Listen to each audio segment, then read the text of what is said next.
De la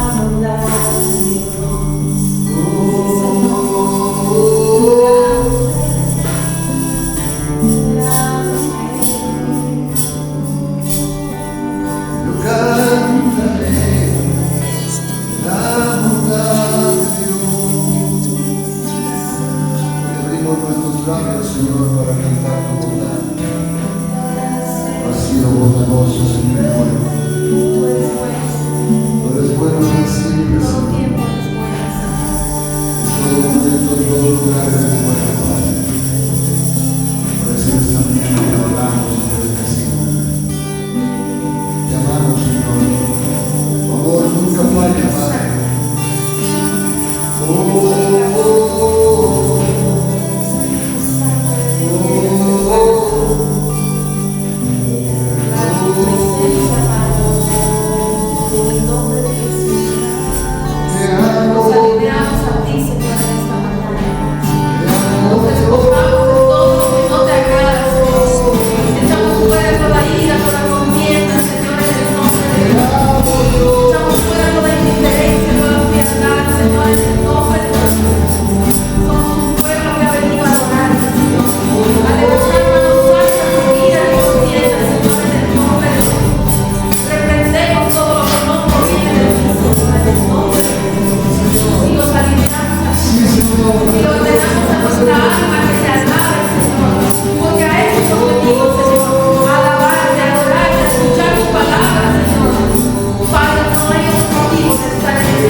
Estamos hablando de algo tremendamente importante, que es la Santa Cena, ¿no es cierto? El pacto que Dios hizo con su pueblo, Cristo, cuando estaba en la última cena con sus discípulos, ¿no? Y decíamos que esto como que se degeneró en el tiempo, ¿no? Lo que fue una cuestión poderosa, poderosísima, con los padres de la iglesia, ¿no es cierto?, los apóstoles, ¿no? Lo que fue algo poderoso y sencillo, se ha convertido en este tiempo en algo muy religioso y descuidado, ¿no? Descuidado en el sentido de que no le damos la honra que se merece el tema y no disfrutamos de los beneficios que tiene este tema, que es tremendamente poderosísimo, ¿no? Porque aquí el Señor Jesús establece algo nuevo, sin quitar lo viejo. Ojo, no está eliminando lo viejo, sino que está estableciendo algo nuevo, algo más poderoso, una presencia mayor con el Padre, una entrada a sus atrios a través de la puerta, a través de Él, ¿no?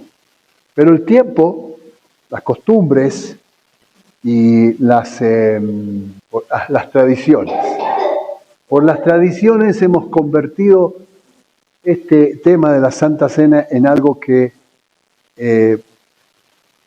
realmente algo pobre, algo que no tenía nada que ver con lo que hicieron los discípulos en sus primeros tiempos de la iglesia primitiva, ¿no? Y el versículo que Dios nos daba para establecer nuevamente esto en nuestra congregación y en nuestras vidas, para que nosotros podamos realmente entender lo que ha significado ese momento que Jesús estuvo con sus discípulos y lo que significó en el mundo espiritual y lo que trasciende, ¿no es cierto?, a estas generaciones. Está en Hechos capítulo 3, verso 20-21, que lo habíamos leído y decía, vamos a hacer un pequeño resumen de lo anterior para los que no estuvieron, ¿no?, para que más o menos entren en el contexto de las cosas. En Hechos 3, 20-21 dice, y Él envió a Jesucristo que os fue antes anunciado, a quien de cierto es necesario que el cielo retenga hasta el tiempo de la restauración de todas las cosas, ¿no? De que habló por boca de sus santos profetas que han sido desde tiempo antiguo. O sea que el cielo está reteniendo a Jesús hasta que todas estas cosas sean restauradas acá en esta tierra. ¿no es cierto? Lo verdadero, lo que nació poderoso, lo que nació verdaderamente en un ambiente espiritual poderoso, revelación del Espíritu Santo, sea restaurado en la congregación, en el cuerpo de Cristo en este tiempo, para que Jesús pueda venir. Porque dice que es necesario que el cielo retenga. El cielo está reteniendo a Jesús en este momento, hasta que todas estas cosas como esto, la Santa Cena, el don de lengua, todas esas cositas que se han tergiversado o han entrado cosas, tradiciones de hombre y la han contaminado, puedan volver a ser restauradas. ¿No es cierto? Entonces nosotros nos sentamos en este estudio, nos sentamos en esta revelación y nos sentamos en Hechos 3, 20, 21 y en la palabra que dice el tiempo de la restauración de todas las cosas. Necesitamos volver al tiempo de la restauración de la Santa Cena tal y como el Señor la introdujo y la puso con sus discípulos y los discípulos vivieron este tema y por eso se generaba tanto poder, no le faltaba nada a nadie, nadie estaba peleando por diezmo, por ofrenda, que faltó esto, que el alquiler, no se peleaba por nada. Decían tener todas las cosas en común, todas las cosas juntas, porque había una convicción del Espíritu Santo en los corazones de ellos que hacían hacer este tipo de cosas, ¿no? Entonces, comenzando con esta pequeña introducción y recordando algo de la semana pasada, el tiempo de la restauración de todas las cosas. En esa está basada esta saga que se llama, ahí está, la alianza eterna del nuevo pacto. Y hoy vamos a ver la vida eterna. Amén. Esto nos va a volar la cabeza, pero gloria a Dios por la voladura de la cabeza. Entonces habíamos dicho que Jesús nos dio la salvación. No solamente vino Jesús para salvarnos, ¿no? De acuerdo a la salvación, como resultado de la salvación, Jesús era visible a través de todos los creyentes. Y en el libro de los Hechos se escribe en medio de las más asombrosas manifestaciones del Espíritu Santo. Ese libro, el libro de los Hechos, fue escrita en medio de milagros, prodigios, sanidades, santidad, ¿no es cierto? La palabra era tal cual como estaba escrita, no había cosas, no habían tradiciones ni estas cosas que la empezaron a contaminar. Entonces, pero Jesús pasó entrenando a 12 hombres, ¿no? Y mujeres que estaban ahí, pero eran 12 hombres, 12 de sus... Empezó a entrenarlos, Él los entrenaba, ¿no? Él estaba dispuesto, estaba al lado de ellos, conversando con ellos, les explicaba las parábolas más profundas, ¿no es cierto? Los reñía, los retaba, los levantaba, ¿no es cierto? Y llegó un día en que les dijo, bueno, si ustedes no entienden, si quieren irse, váyanse, ¿no? Entonces Jesús los entrenó a los discípulos en la forma en que podían apropiarse de la plenitud de todo lo que Él había conquistado para nosotros. ¿Ya? Nosotros tenemos que llegar, ¿a dónde? A la plenitud de la estatura de Cristo, ¿no es cierto? Entonces necesitamos ese entrenamiento, volver a la restauración de ese entrenamiento que Jesús les dio a sus discípulos para que nosotros nos apropiemos en toda la plenitud de lo que Cristo es. No solamente la salvación, sino que en toda la plenitud. Sus apóstoles lo entendieron y no solo lo vivieron, sino que lo enseñaron, ¿no? Lo vivieron y lo enseñaron. La enseñanza más poderosa que uno puede dar es cuando uno tiene autoridad, cuando uno ha vivido estas cosas, las ha palpado, ha visto un muerto resucitar, ha visto un paralítico levantarse, entonces enseña esta cosa, la enseña con autoridad, de tal forma que la iglesia del primer siglo se movía en esa realidad. O sea, la iglesia del primer siglo se movía de esa realidad porque habían imperios poderosísimos como los romanos, que eran crueles, que eran conquistadores, que querían eliminar el cristianismo, ¿no es cierto? Entonces ellos tenían que moverse en ese poder. ¿Para qué? Para demostrarle al Imperio Romano que había un Dios más poderoso que el emperador. ¿Mm?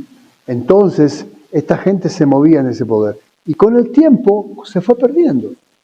Con el tiempo se fue perdiendo todo esto y llegamos a lo que somos ahora. ¿Mm? ¿Qué somos ahora? ¿Una iglesia llena del poder del Espíritu Santo?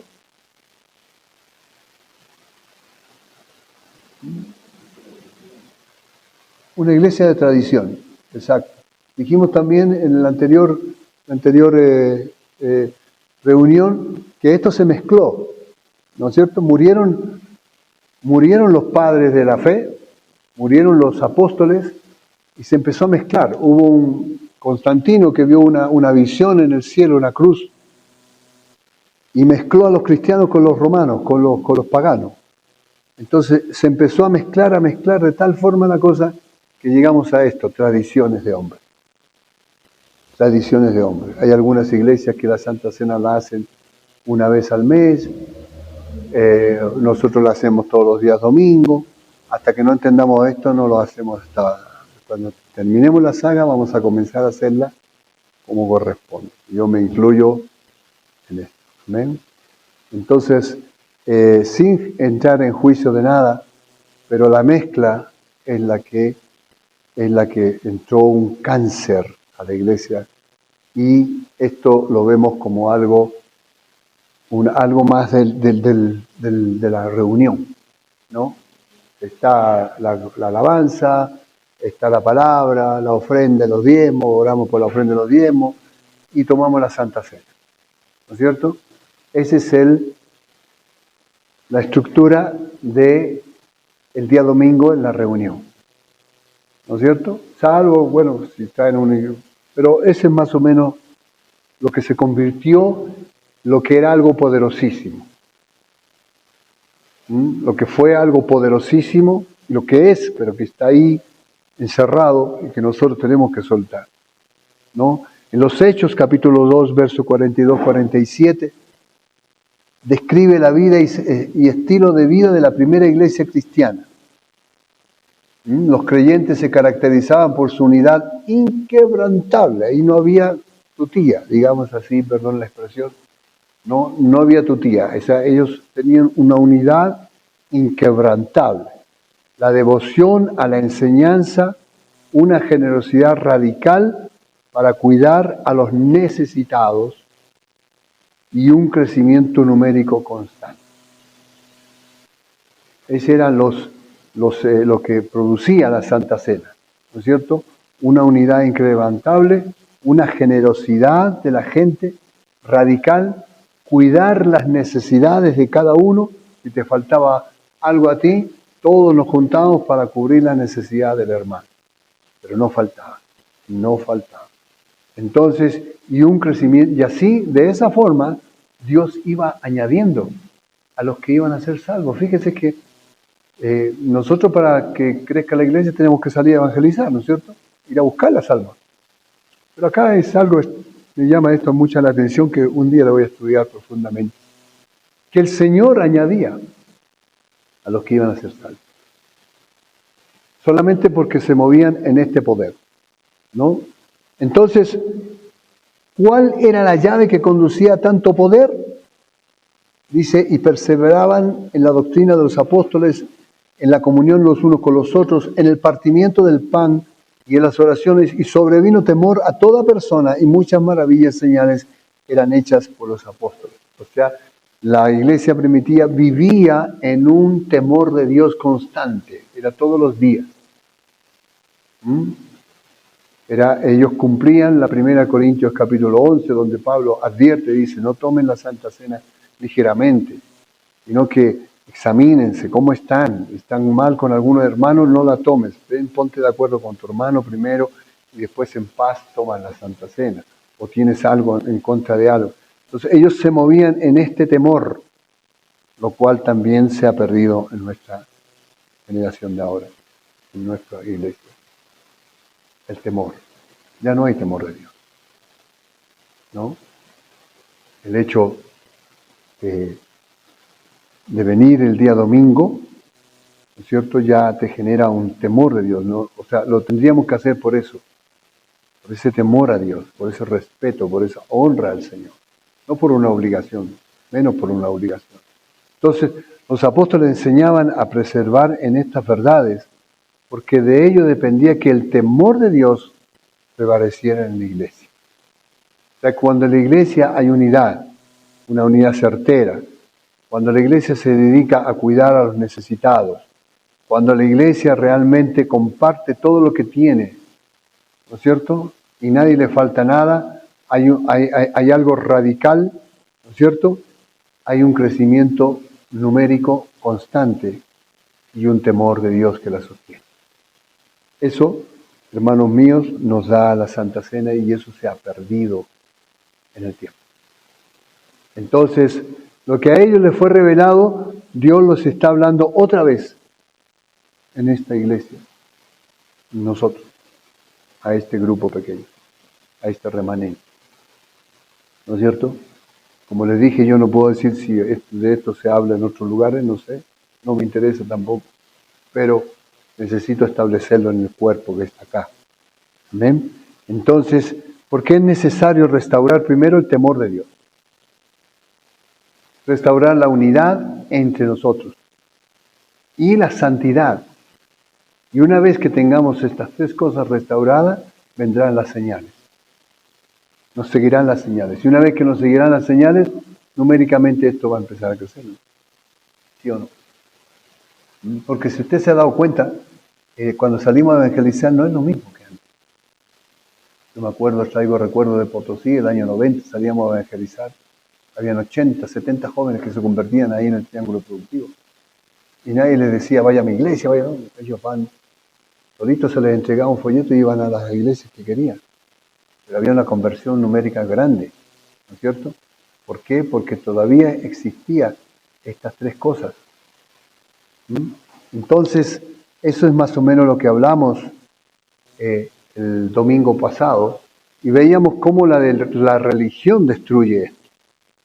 Hay varios reformistas, hay varios teólogos que han querido instituir sus teologías, ¿no es cierto?, a la Santa Cena, y al final se quedan solamente con una. Y vimos la historia de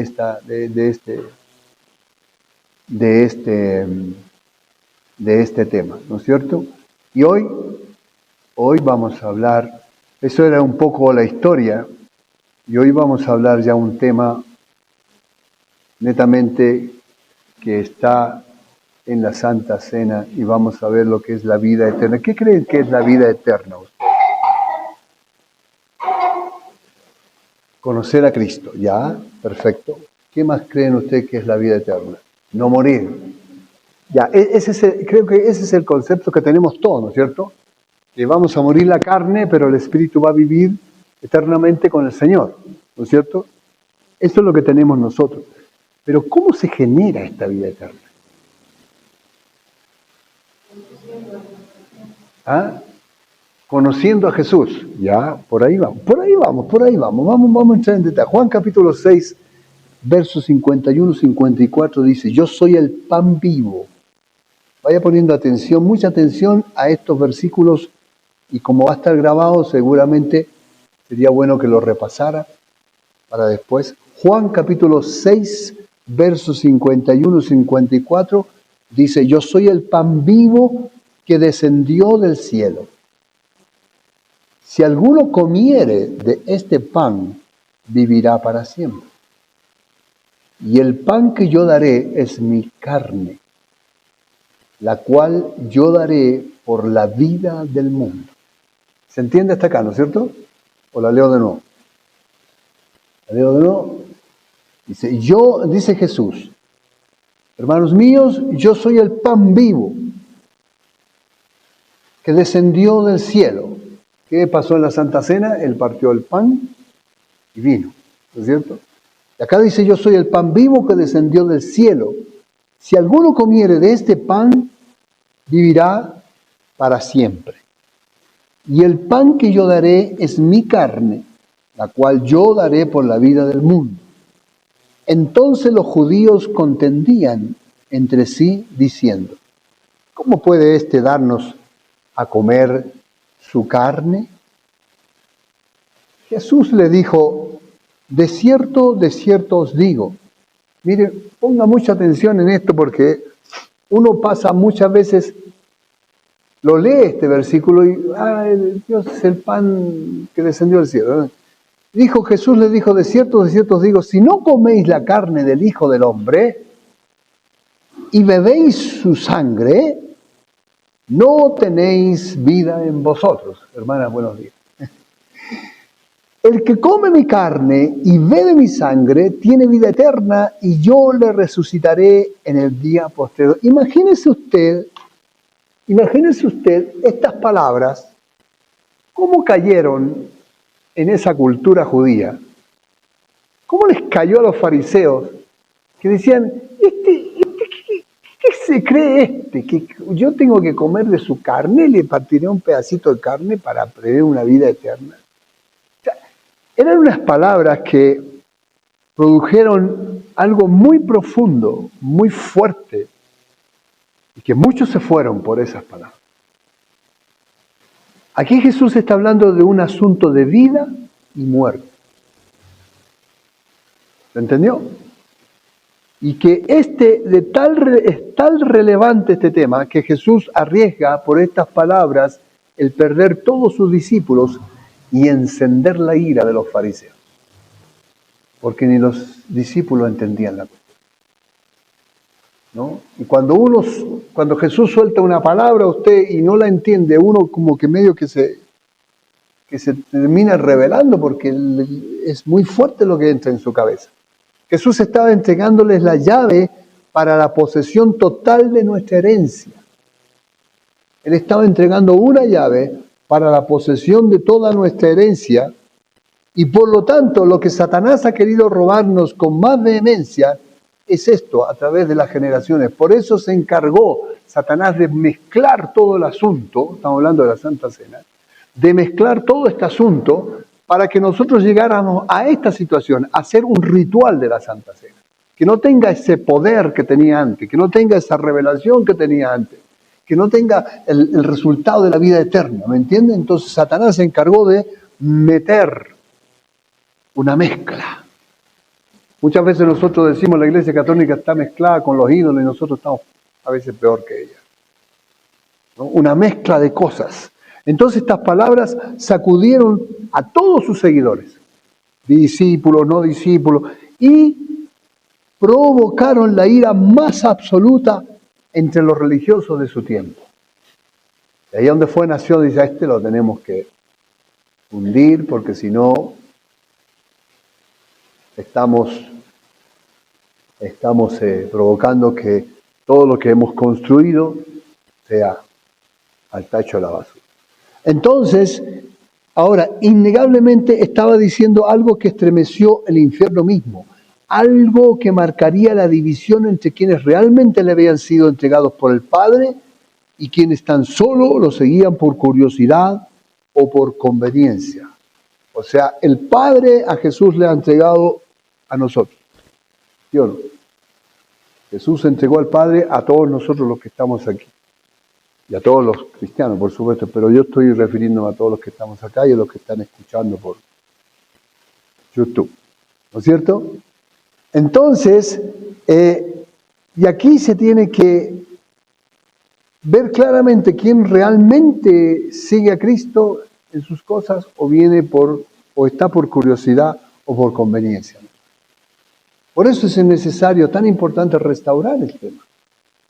Porque una vez que se restaure este tema y empecemos a funcionar en esa restauración de este tema, van a empezar a suceder las cosas que estaban sucediendo antiguamente.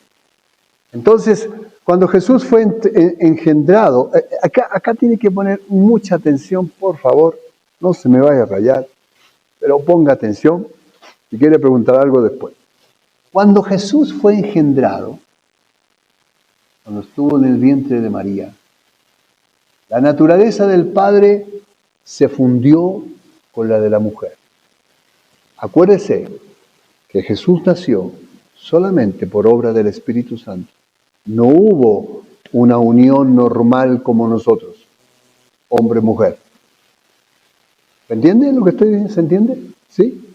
Entonces, cuando Jesús fue engendrado, la naturaleza del Padre se fundió con la naturaleza de la mujer.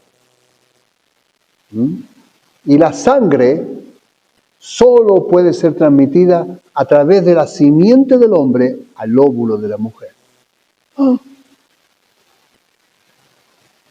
Las que están las mujeres acá y han tenido hijos me están entendiendo mejor, creo. ¿Sí? ¿Se entiende? Entonces, la sangre solo puede ser transmitida al feto, a la persona que va a estar naciendo, a través de la simiente del hombre al óvulo de la mujer, pero en este caso no hubo hombre, fue el padre que la transmitió. ¿Sí? Luego, en este caso, el padre mismo puso su vida en forma de sangre en el vientre de María. El Padre usó el medio de su sangre para unir la naturaleza humana y la divina.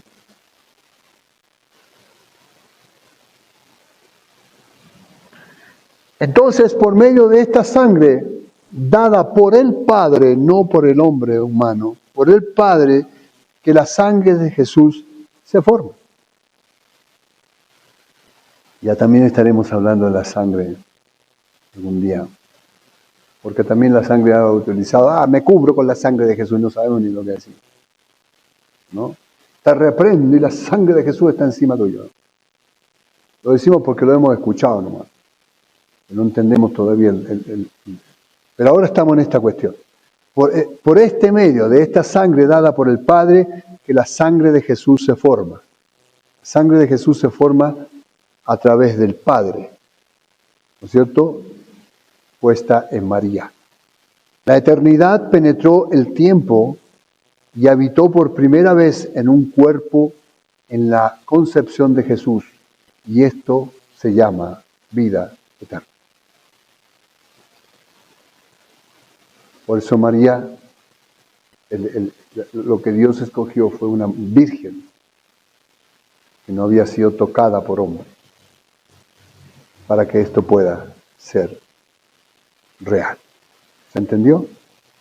Que la vida eterna es esto, en la sangre del Padre sobre María, uniendo el óvulo para que pudiera nacer Jesús y Cristo. Por eso somos eternos. Es para nosotros, los seres humanos, es un milagro. Es un milagro. Jesús nació. Esa es la vida eterna en sí. Ahora, vamos a explicar cómo sucedió este gran milagro que empezó durante la Anunciación. Lucas 1:35 dice, respondiendo el ángel le dijo, el Espíritu Santo vendrá sobre ti y el poder del Altísimo te cubrirá con su sombra, por lo cual también el santo ser que nacerá de ti será llamado Hijo de Dios. Lucas 1:35. Respondiendo el ángel le dijo a María, el Espíritu Santo vendrá sobre ti y el poder del Altísimo te cubrirá con su sombra, por lo cual también el santo ser que nacerá de ti será llamado Hijo de Dios. Para que las dos naturalezas de Jesús se unieran, pues nosotros tenemos dos naturalezas, ¿no es cierto? Para que las dos naturalezas de Jesús se unieran, entraron en acción. Primeramente, el Espíritu Santo como vehículo. ¿Está bien? El Padre aportando su sangre y la carne en el óvulo de María. No fue una concepción normal. Fue un milagro. De esta manera, la vida eterna es que es Dios mismo, se hizo primero sangre y luego carne. ¿Se está entendiendo? Bien. Esto nos da luz sobre lo que Jesús estaba tratando de decirle a sus discípulos. No solo es necesario tener fe en mí, les dijo a sus discípulos, lo cual trae mi espíritu y mi presencia a vosotros, sino que comáis de mi carne y bebáis de mi sangre, para que la vida eterna entre en ustedes. ¿Se dan cuenta? Que si nosotros comemos la carne y tomamos el vino, la vida eterna está entrando en nosotros. Esa sangre que no estaba contaminada para nada, esa sangre es la que está entrando en nosotros, para que entre la vida eterna en nosotros. Y mi espíritu se haga uno con vosotros, de la misma manera que el cuerpo necesita comida, vuestro espíritu también precisa ser nutrido para que yo lo pueda resucitar. Por eso se debe comer todos los días. Porque el espíritu necesita alimentarse. Lo mismo que nuestro cuerpo. ¿Se está entendiendo? ¿Sí? Bien. Ahora, Juan capítulo 6, verso 32, dice lo siguiente.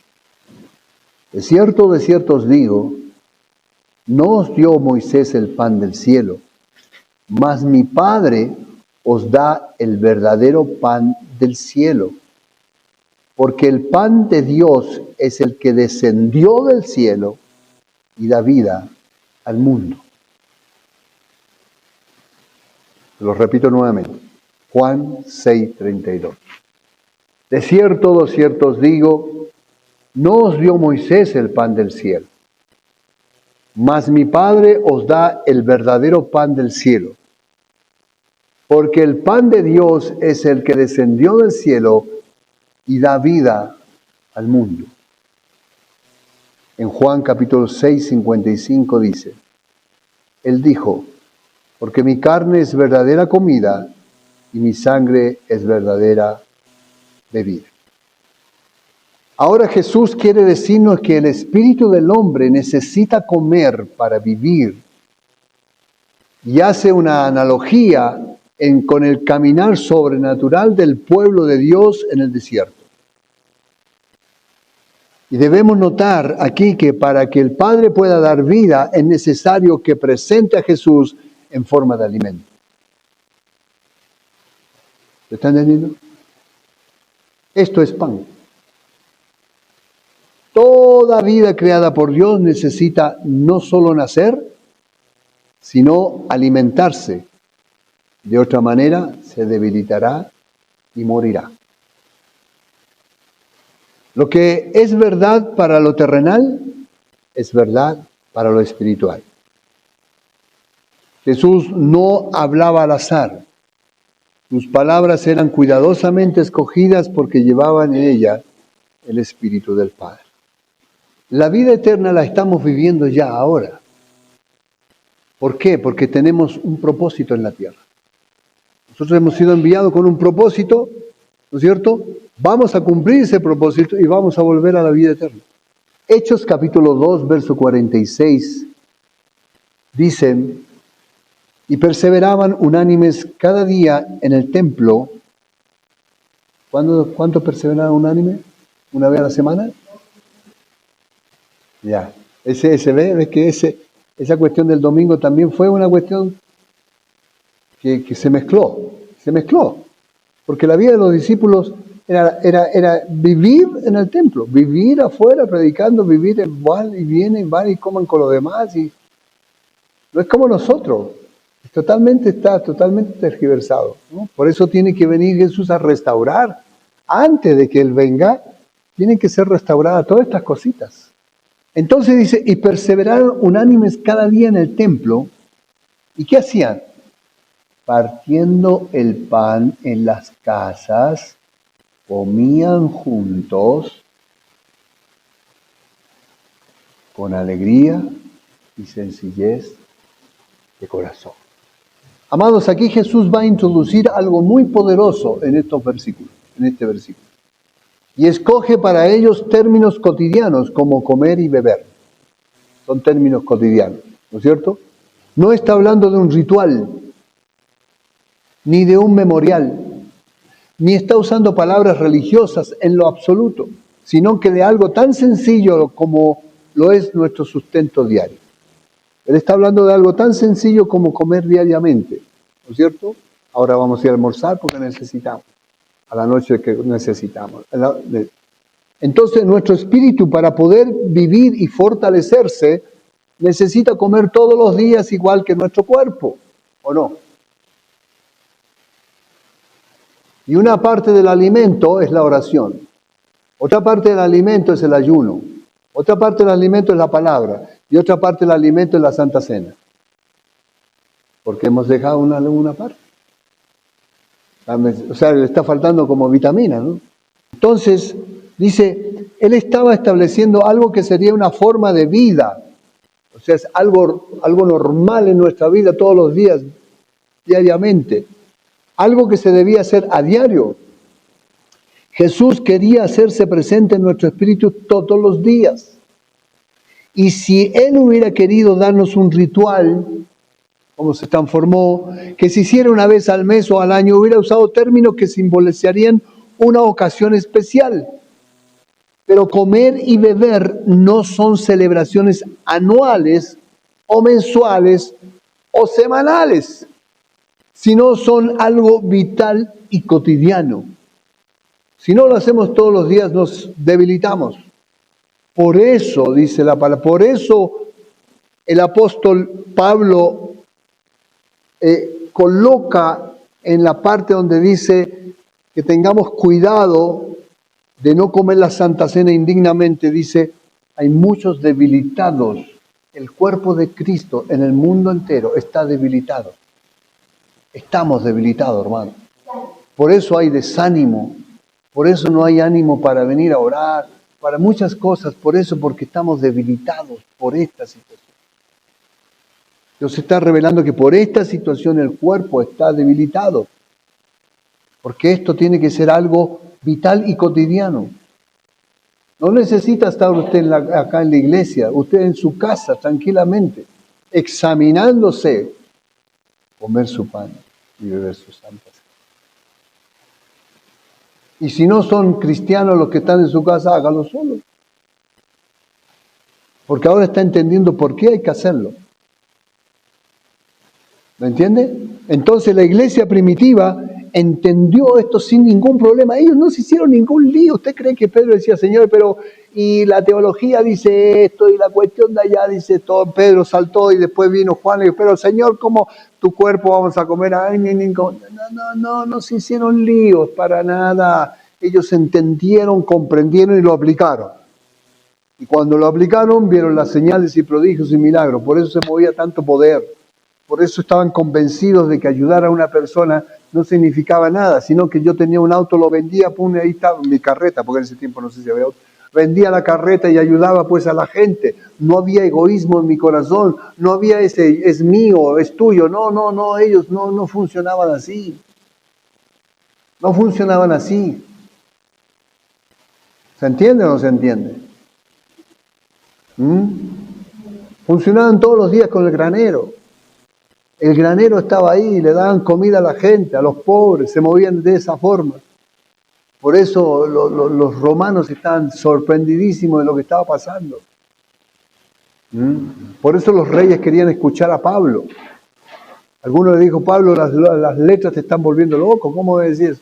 Eran cosas, ¿no? Y algunos lo escuchaban de buena gana, y había un emperador que lo escuchaba siempre de buena gana y estaba ahí a punto, yo no sé si se habrá convertido o no.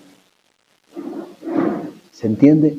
Entonces, y en Juan capítulo 6, verso 27, 29 dice, trabajad no por la comida que perece, sino por la comida que a vida eterna permanece. ¿Dónde tenemos que trabajar? En la Santa Cena. Hacerlo cada día más con más santidad, con más pasión, con más entendimiento. Dice claramente, trabajad. No está diciendo, pedirle al compañero, trabajad, tú, trabaja, no por la comida que perece. ¿Cuál es la comida que perece? La que comemos todos los días, ¿sí o no? Entra por aquí y se va a la letrina. sino por la comida que a vida eterna permanece. Recién aquí vamos a explicar qué es lo que es la vida eterna, la cual el Hijo del Hombre os dará. Porque a este señaló Dios el Padre. Entonces le dijeron, ¿qué debemos hacer para poner en práctica las obras de Dios? Y él respondió, Jesús le dijo, esta es la obra de Dios, que creáis en el que Él ha enviado. Jesús había infundido en sus apóstoles la importancia de participar de su sangre y de su carne para poder mantener la vida eterna en ellos. No solamente mantendría la presencia de Dios continuamente en sus espíritus, sino que sería el requisito indispensable para hacer las obras de Dios. ¿Cuáles son los requisitos indispensables para hacer las obras de Dios? Y estas señales seguirán a los que creen en mí. ¿Qué señales?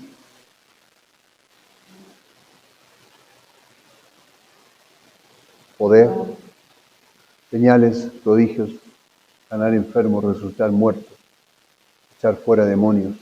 Estas señales que tienen que seguir, ¿no es cierto? Entonces, no solamente mantener la presencia de Dios continuamente en su espíritu, sino que sería el requisito indispensable para hacer las obras de Dios. En el contexto en que Jesús habla de creer en Él y venir a Él, es en cuanto a creer las difíciles palabras que Él iba a hablar. Comed de mi carne y bebed de mi sangre. Esto puede ser entendido ahora en esta generación, en esta cultura.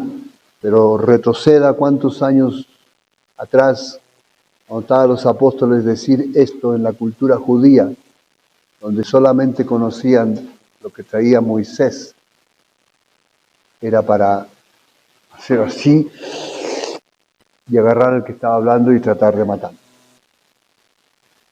¿No?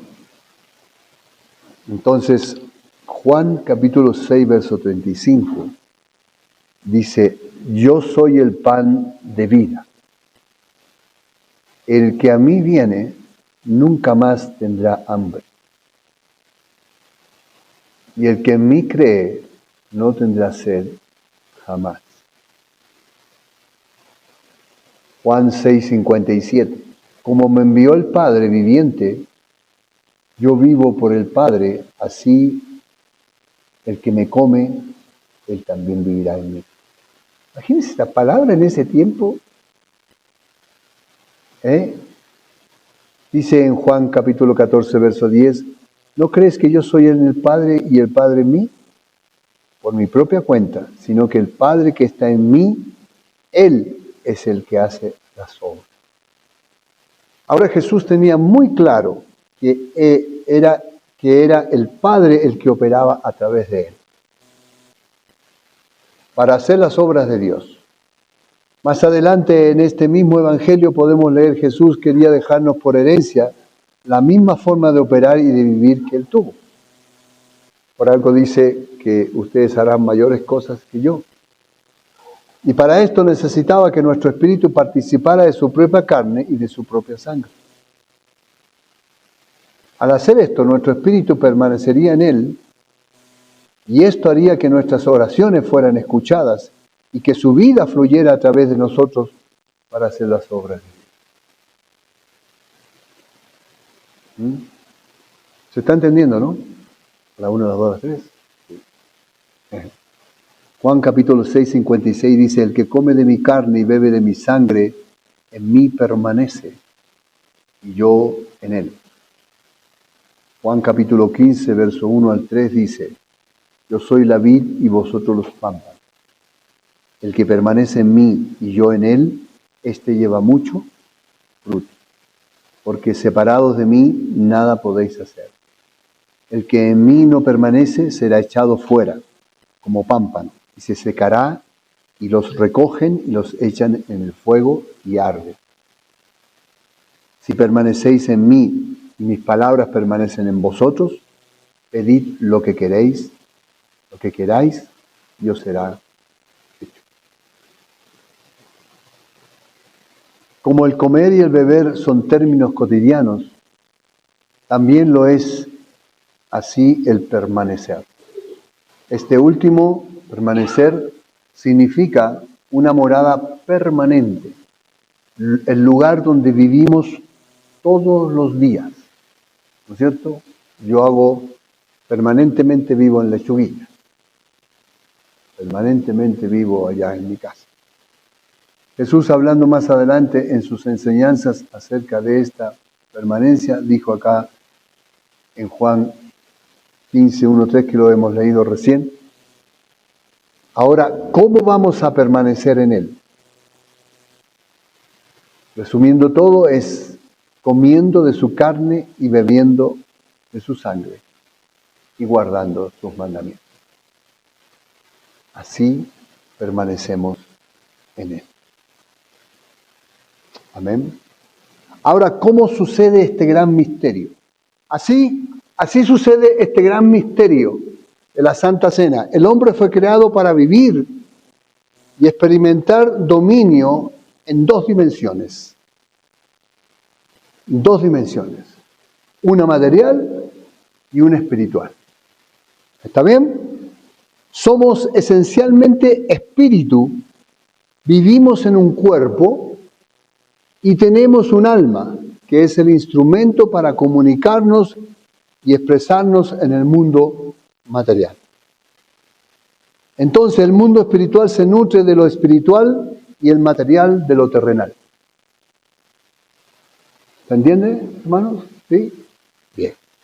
Cuando entramos al reino de Dios a través de un genuino arrepentimiento, ¿no es cierto? Cuando recibíamos a Cristo, como decía la pastora, y un compromiso de seguir a Jesucristo como Señor y Salvador, el Espíritu de Dios se une al hombre. Viene el Espíritu de Dios y se une al hombre. ¿Está bien? Engendrándolo para que sea transformado en una nueva creación. Entonces, a partir de ese momento, crecerá y se fortalecerá a través de su alimento espiritual, que es la carne y la sangre de Jesús. ¿Se dan cuenta? Es la carne y la sangre de Jesús la que va a fortalecer este alimento espiritual que está en nosotros, además de la palabra de Dios. ¿No es cierto? Cuando los elementos son santificados para participar de la Santa Cena o comunión, la presencia de Cristo se hace poderosísima en medio nuestro. Es la presencia de Cristo que está ahí.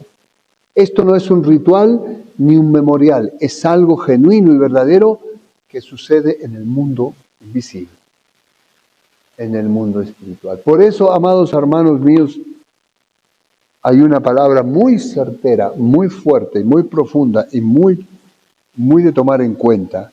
Es cuando dice que el que pisoteara la sangre de Cristo nuevamente no tiene salvación. Chao, está acabado. Por eso se hace imprescindible, después de esto vamos a hablar de la sangre de Cristo. Para que se vaya entendiendo todas las cosas que estamos viviendo, lo que somos en Cristo. Y cómo tenemos que vivir en Cristo. ¿Amén? Esta es una parte de la Santa Cena.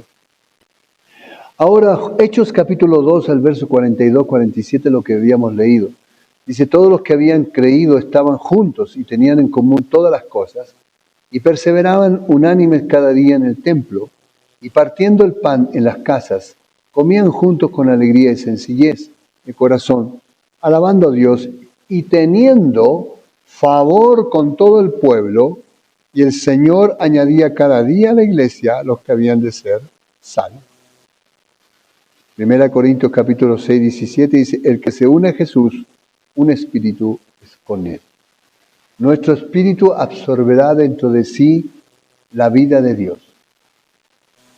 Y todo lo que está contenido en esa carne y en esa sangre. Vamos a absorber toda la sangre y toda la carne del mismo Padre a través de Jesús. Por eso no pudo haber unión de hombre. Porque el hombre estaba caído, el hombre es una naturaleza caída, hasta que no venga Jesús. ¿Se da cuenta? Entonces, hasta que Dios y el hombre se irán mezclando entre sí hasta que seamos totalmente consumidos dentro de Él. Por eso Dios nos ama. Nos ama de esa forma que nos ama. Y Él en nosotros para convertirnos cada vez más en un solo espíritu. En un solo espíritu. Esto es en lo que creyó la iglesia primitiva y por eso las obras de Dios eran hechas en forma sorprendente. La Santa Cena no era un sacramento religioso, era la vida misma de Jesús sin la cual ellos no podían vivir. Esta vida era tan visible en ellos y las obras de Dios tan sorprendente que eran semejantes a un faro de luz divina sobre el agua, atrayendo así una enorme multitud de peces. Solito venía la gente cuando veía esa luz. Solito se acercaba. El temor de Dios los mantenía en santidad y en profundo amor los unos por los otros. Y así daba comienzo la primera cosecha de almas. Y cuando el Señor nos habla de comer o de beber algo espiritual, tiene que ver con apropiarnos de esta situación, de la Santa Cena tal como es. Quiere decir hacerlo parte de nuestra vida y de todo nuestro ser. No es solamente venir aquí, comer un pan, tomar algo, listo, gracias Señor. No es así. En la palabra tenemos varios ejemplos en lo que Dios da de beber o de comer en forma espiritual a algunos de sus siervos y aún su propio Hijo. A través de estas experiencias nos podemos dar cuenta del efecto que estuvo en sus vidas. Uno de esos hombres fue el profeta Elías, quien fue fortalecido por comida impregnada del cielo mientras escapaba de la reina Jezabel para salvar su vida. ¿Sabe cuánto caminó ese hombre, no? Hasta llegar a donde tenía que llegar. Entonces, el pueblo de Dios en su peregrinar por el desierto antes de entrar a la tierra prometida, sobrevivió sustentándose sobrenaturalmente. ¿No es cierto? Con agua sobrenaturalmente, con pan sobrenaturalmente. Y el Padre proveyó para ellos pan del cielo, el maná, y agua que brotaba sin cesar de una roca.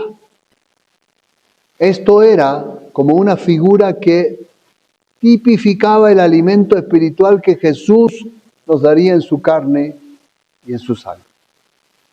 Era tipo y sombra de lo que teníamos que suceder ahora. Esta nutrición en el espíritu es la única que nos puede sustentar y llevar con bien hasta nuestra tierra prometida, que es una vida sobrenatural, una vida donde los cielos son una realidad palpable.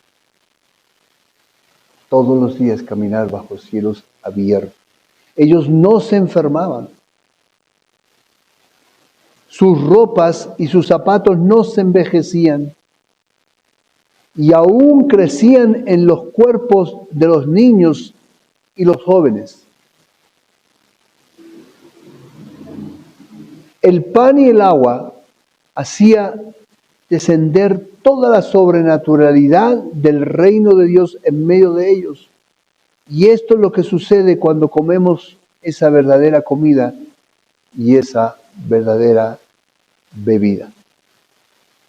Vivimos lo sobrenatural.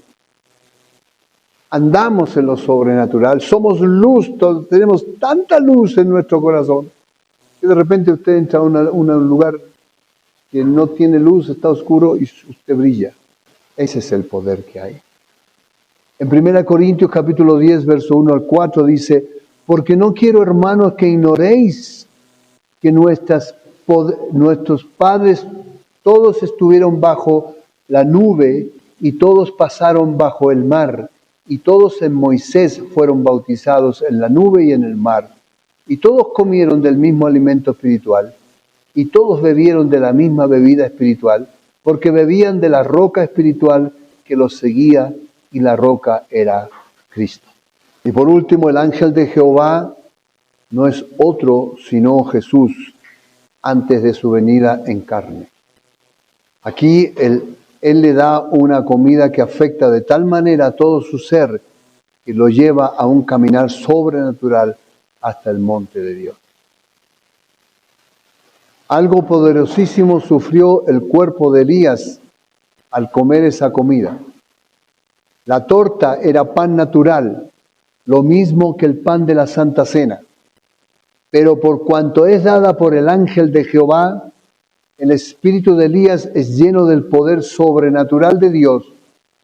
Y Elías no solo hace una proeza física caminando sin descanso hasta Horeb por 40 días, sino que la comida lo conduce hasta un encuentro único con el Padre. Hoy, encuentros divinos que nos están esperando. Hay encuentros divinos que nos están esperando a través de estas revelaciones reservadas por el Padre, que solo vendrán a través de ese divino alimento que solo Jesús nos puede dar. Su cuerpo y su sangre, pero comido y bebido debidamente, como era en la antigüedad. Cuando Elías emprendió el camino no sabía dónde se dirigía, pero en ese pan estaba contenida la dirección de sus pasos. El camino que lo llevaría a encontrarse con Dios cara descubierta, y ahí le sería revelado su legado ministerial y la obra invisible del Altísimo. Cuando él dijo, en 7,000 escogidos que llevarían a cabo los planes de Jehová el Señor. 7,000. Número de remanente. Solamente los entendidos harán la obra de este tiempo. Solamente los entendidos. Los que no seguirán comiendo el pan y tomando el vino como quieran. Pero ustedes, estos temas es para ustedes, para los entendidos. Allá más tengamos o no tengamos problemas, pruebas, procesos. Si nosotros entendemos bien este tema y lo ponemos por obra con el temor de Dios, van a empezar a suceder cosas sobrenaturales que muchas veces ni entendemos, pero Dios las quiere revelar. Amén. Hoy ha sido revelado la vida eterna. Esta es la vida eterna. De esa forma se forma la vida eterna. Nuestro Señor Jesucristo no fue engendrado por hombre alguno. Fue depositado en un vientre sano, virgen. Y la sangre, que es la vida de la persona, la puso el Padre mismo. ¿A través de quién? Del Espíritu Santo. Por eso que Él puede venir a vivir con nosotros cuando nosotros recibimos a Jesús. En esa tan pequeña y simple oración, pero de todo corazón, entra la vida eterna. Entra ese legado, ese misterio, aunque los antiguos no pudieron entender. ¿No? Y que le daba el poder a la iglesia primitiva de cómo se movió. Y por eso hemos perdido tantas cosas y tanto mover de Dios, que Él está esperando a la restauración de todas las cosas. El Señor Jesús quiere venir ya. Él está, pero el cielo lo retiene. Tranquilo, hijo, le dice, necesito restaurar todo lo que se mezcló durante todos estos años, desde los primitivos de los apóstoles hasta la iglesia de hoy. Es una mezcla, evitando que la bendición de Dios y el cielo se revele a sus hijos. Por eso estamos sobreviviendo. La iglesia de hoy sobrevive. por la misericordia y el amor de Dios. Pero vienen estos tiempos donde Dios quiere sacar todo y restaurar. Y el que la entendió, subirá el tren, seguirá. Amén.